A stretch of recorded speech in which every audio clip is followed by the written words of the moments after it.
आज हम लोग चलेंगे पेज नंबर 28 मेगास्थनीज के आगे वाला में हिस्ट्री है। यहाँ से हम लोग चलेंगे मेगास्थनीज का। तो मौर्य उत्पत्ति हुआ था, फिर मेगास्थनीज हुआ था, ये यहाँ से इसके से आगे चलेंगे, यहाँ पर से चलेंगे।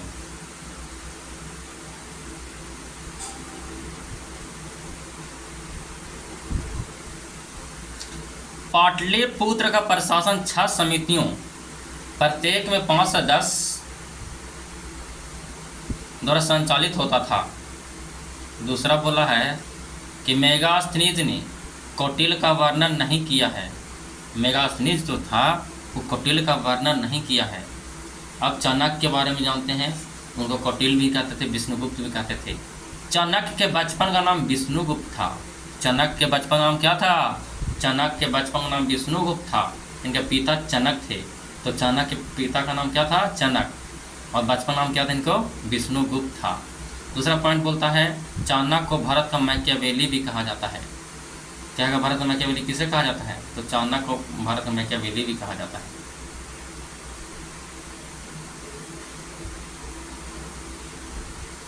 थोड़ा सा ठीक है। चाणक्य ने अर्थशास्त्र की रचना की। नेक्स्ट पॉइंट, अर्थशास्त्र जो अभिकरणों खंडों में विभाजित है के अनुसार राज्य के 7 अंग बताए।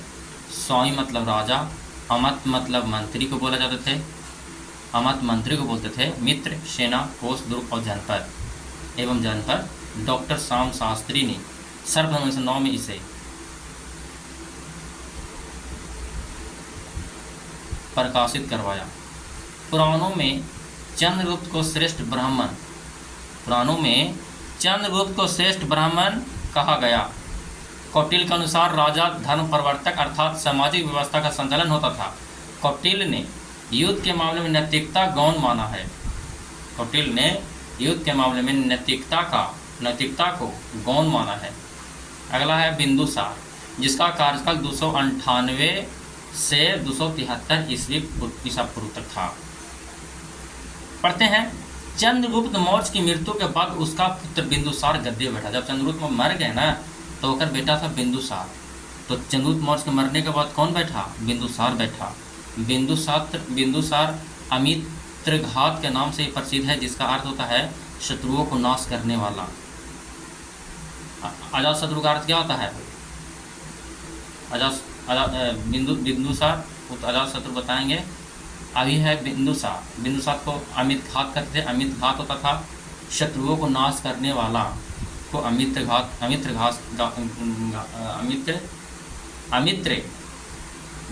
कहा जाता था। वह आजीवक संप्रदाय का अनुयायी था। पूछेगा कि जो बिंदुसार थे वो कौन संप्रदाय के अनुयायी था? आजीवक। और चंद्रगुप्त मौर्य थे वो जैन धर्म ले लिए थे। श्रवण बेलगोला में गए थे भद्रबाहु के साथ में, वहीं पर ले लिए थे। दिव्यावदान के अनुसार बिंदुसार के शासनकाल में तक्षशिला में 2 विद्रोह हुए, जिसे शांत करने के लिए अशोक व सुसीम को भेजा। बिंदुसार था, ठीक, तो उन्हीं काल में 2 विद्रोह हो गया था तक्षशिला में, ठीक है। तो जिसे शांत करने के लिए अशोक को भेजा था, सुसीम को भी भेजा था। स्ट्रेबो के अनुसार बिंदुसार के दरबार में सीरियाई शासक एंटियोकस फर्स्ट, जिसे हम सेरेटर ने डायमेकस को अपना दूत बनाकर भेजा, जिसे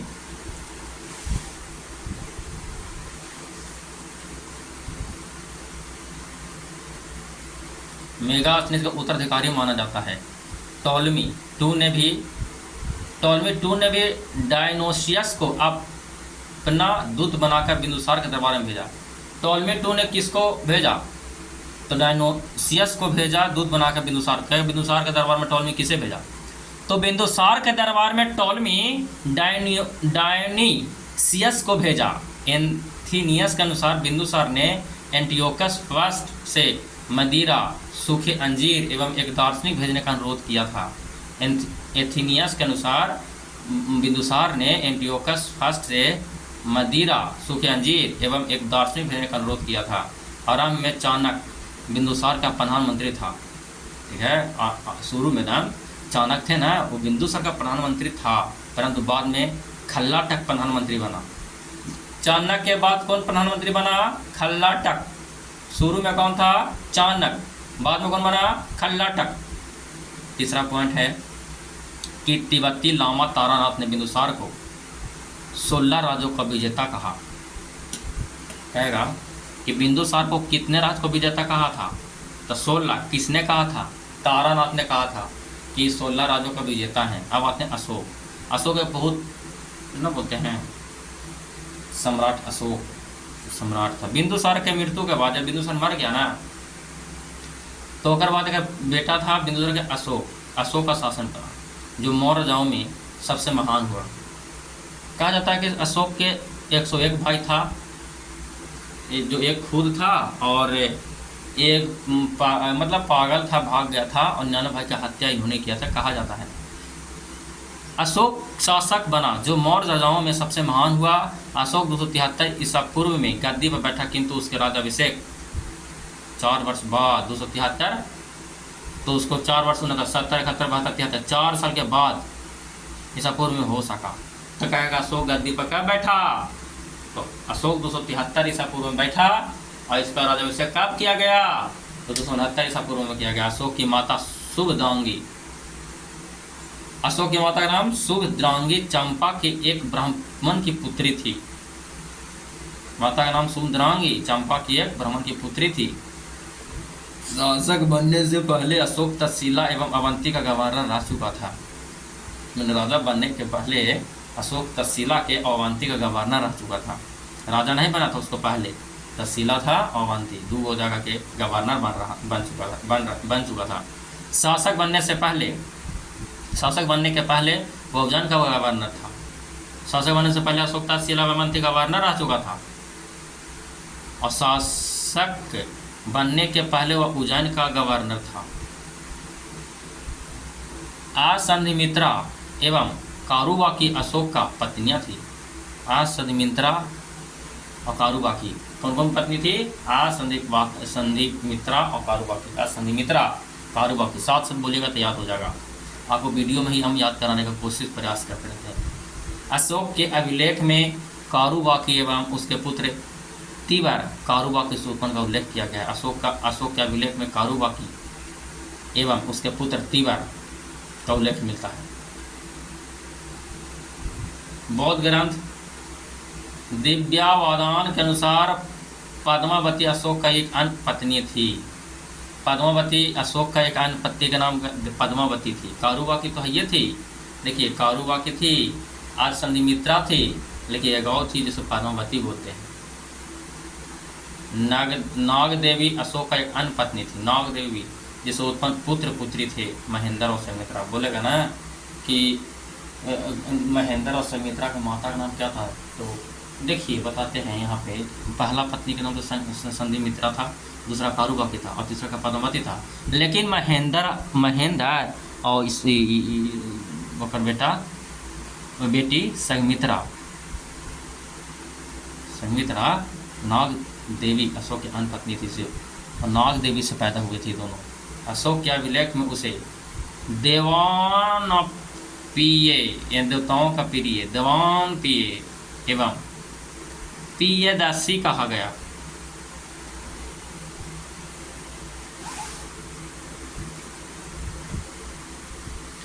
कालान के राजतरंगी के अनुसार अशोक ने श्रीनगर की स्थापना की।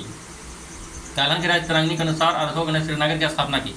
कलिंग का युद्ध अशोक के 13वें शिलालेख के अनुसार राज्याभिषेक के 8 वर्ष बाद अर्थात 261 ईसा पूर्व देवों के प्रिय प्रियदर्शी राजा अर्थात अशोक ने कलिंग पर विजय प्राप्त किया। कब किया? 261 ईसा में इन्होंने जीता। 261 ईसा पूर्व में जीत गया। खारवेल का हाथी गुफा अभिलेख के अनुसार नंदराज इस समय कलिंग का शासक था। जब 13वां कलिंग युद्ध हो रहा था, तो खारवेल के हाथी गुफा का अभिलेख के अनुसार नंदराज यहाँ के मतलब कलिंग का जब युद्ध हो रहा था, तो वहाँ का राजा कौन था? नंदराज था। इस युद्ध के बाद अशोक को गहरी व्यवस्था एवं पश्चाताप हुआ, और उसने दूसरे राजाओं के युद्ध करने की नीति त्याग कर संस्कृति विजय पाने की नीति अपनाई। दूसरे शब्द में दूसरे अशोक ने भेरी घोष के बदले धम घोष अपनाया। युद्ध के भेरी घोष को बदले धम घोष। भेरी घोष का इसकी चौथा शिलालेख मिलता है। देखिए यहाँ दिखाते हैं, धम घोष के भेरी घोष का स्थान प्रतिपादन के चौथा अभिलेख में लिखा गया था। इसमें अब आते हैं यहाँ पे मेरे को धर्म को क्या अपना। युद्ध के बाद अशोक निग्रोध, अशोक के चचेरे भाई सुमन का पुत्र। युद्ध के बाद अशोक निग्रोध, निग्रोध कौन था? अशोक के चचेरे भाई सुमन का पुत्र। सुमन का पुत्र कौन था? निग्रोध। युद्ध के बाद जब अशोक निग्रोध, अशोक के चचेरे भाई का नाम सुमन का पुत्र के प्रवचन सुनकर बौद्ध धर्म के और आकर्षित हुआ। उपगुप्त ने अशोक को बौद्ध दर्शन के दीक्षित किया। अशोक बौद्ध धर्म के स्थावर शाखा का अनुयायी था। अशोक के धर्म के बारे में आते हैं। अशोक ने धर्म का प्रतिपादन किया। यह धार्मिक शिक्षाएं न होकर सामाजिक एवं नैतिक नियमों का दस्तावेज है। अशोक ने श्रीलंका एवं मध्य एशिया में बौद्ध धर्म का प्रचार प्रसार किया। श्रीलंका में उसने अपने पुत्र महेंद्र और संघमित्रा का प्रचार के लिए भेजा। 5वें बृहद शिलालेख के अनुसार उसने धर्म प्रचार के लिए धर्म महापात्रों की नियुक्ति की। और अशोक ने बौद्ध तीर्थ स्थलों की यात्रा, धम्म यात्रा की शुरुआत की। अशोक ने बौद्ध तीर्थ स्थल घूमे जाता था ना, तो उसे धम्म यात्रा कहते थे। एक उपासक के रूप में अशोक ने 10वें वर्ष में बोध गया एवं 12वें वर्ष में निगाली सागर एवं 20वें वर्ष में लुम्बिनी गया। देखिए 20वें वर्ष में कहाँ गया? लुम्बिनी। 12वें वर्ष में निगाली और 10वें वर्ष में बोध। 10, 12, 20। 10 में बोध गया, 12 में निगाली और 20 में लुम्बिनी गए। अशोक ने आजीवक को रहने के लिए बराबर के पहाड़ी गुफाएं, गया से कुछ ही दूरी पर है तो बराबर गुफाएं हैं। अशोक ने आजीवक के रहने के लिए बराबर के पहाड़ियां गुफाओं में निर्माण भी करवाया। अशोक के शासनकाल में तृतीय बौद्ध संगीति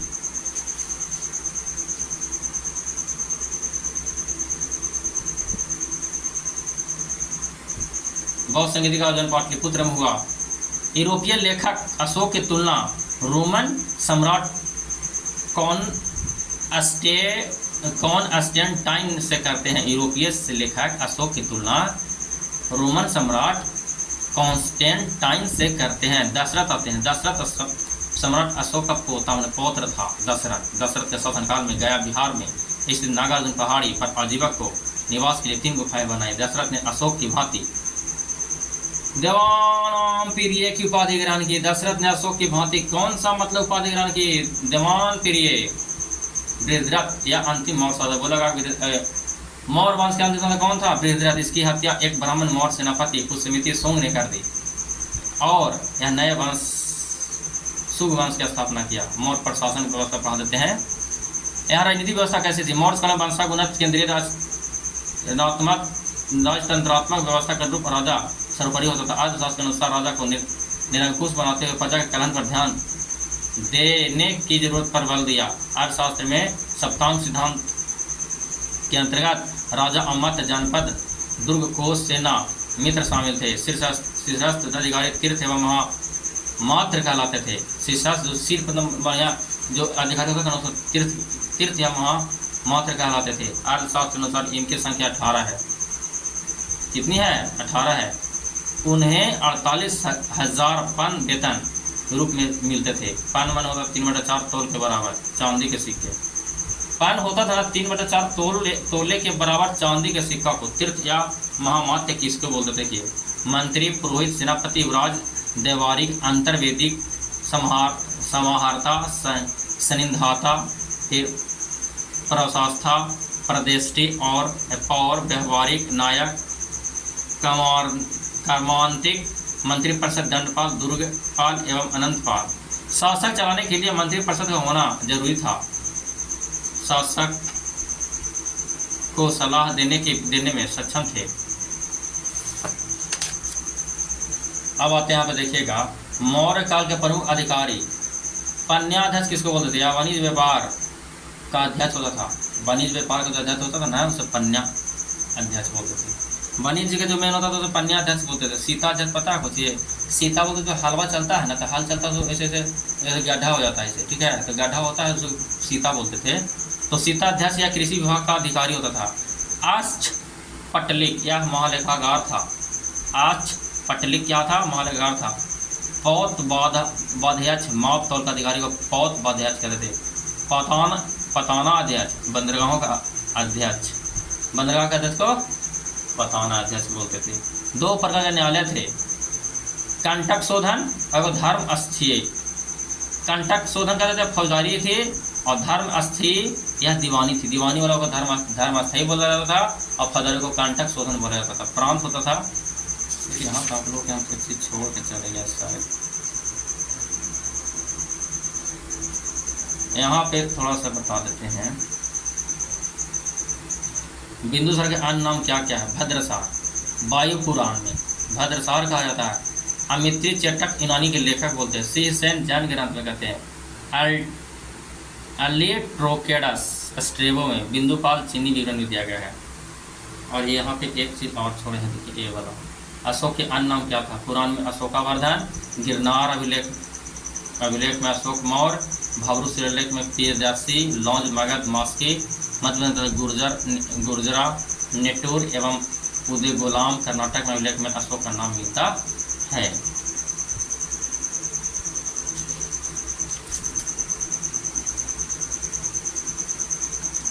तो यहाँ पे हम लोग थे, देखिए यहाँ पे थे।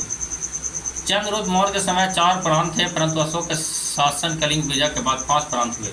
देखिएगा प्रांत के बारे में दिखाया गया। प्रांत और राजधानी: उत्तरापथ के तक्षशिला, दक्षिणापथ के सुवर्णगिरी, मध्य क्षेत्र में पाटलिपुत्रा, अवंतीपथ में उज्जैन, कलिंग के तोसाली। फिर बोलिएगा, उत्तरापथ में तक्षशिला, दक्षिणापथ में सुवर्णगिरी, मध्यपथ में पाटलिपुत्र, अवंती में उज्जैन, कलिंग में तोसाली।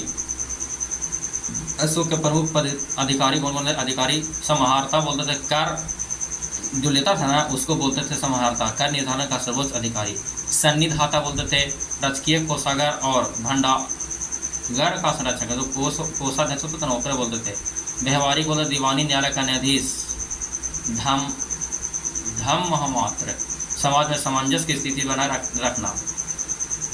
अंत महामात्र कहते सीमावर्ती क्षेत्रों में धर्म प्रचार करने वाले अधिकारी को अंत महामात्र कहते। अस्त्रा अध्यक्ष बोलते थे महिलाओं के नैतिक आचरण को देखने वाला अधिकारी को। राजू कहते थे समाज में न्याय कार्य करने वाले को अधिकारी को राजू बोलते थे। युक्तक जिला में राजस्व वसूली का कार्य करने वाले अधिकारी को। प्रदेष्टा कहते थे फौजदारी न्यायालय के मुख्य न्यायाधीश को। महामात्याप्रसव गुप्तचर विभाग को बोलते थे महामात्याप्रसव। प्रांत में आहार या विषय में बांटा जाता था। जिले के नीचे स्थानिक थे जिनमें 800 ग्राम होते थे।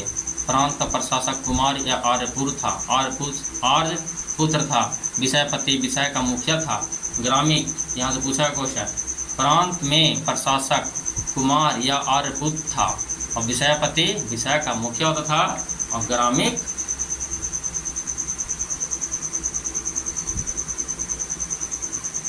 ग्राम का प्रधान होता था तथा गोप 10 जो गांव का शासन संभालता था, 10 ग्रामों का शासन संभालता था, उसको गोप कहते थे। गोप। समिति के बारे में आते हैं। वीडियो थोड़ा कुछ लंबा हो गया, समिति से नेक्स्ट वीडियो में चलेंगे हम लोग।